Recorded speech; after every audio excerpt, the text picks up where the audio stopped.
زکوٰۃ کا انکار، اللہ کے حکم کا انکار، اس کی سزا کیسی ملی؟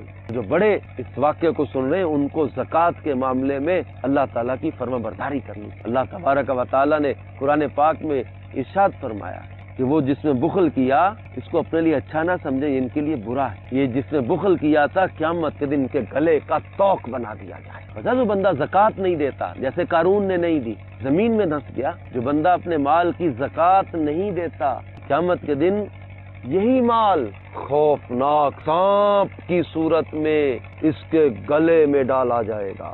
کچھ حدیثوں میں یہ بیان کیا کہ وہ سانپ اس کے پیچھے دوڑے گا، یہ بھی آگے آگے دوڑے گا، وہ سانپ کہے گا میں ہوں تیرا مال، میں ہوں تیرا خزانہ، پھر وہ سانپ اس کا ہاتھ چبا ڈالے گا، وہ سانپ اس کا منہ اپنے منہ میں لے کر چبا ڈالے گا۔ اور جو مال جمع کرتے ہیں زکوٰۃ نہیں دیتے، یہ مال، یہ سونا، یہ چیزیں، یہ جہنم کی آگ میں تپا تپا کر ان کی پیشانیاں، کروٹیں، پیٹھیں داغی جائیں، مال گرم کر کر کے ان کی پیشانیوں پر لگایا جائے۔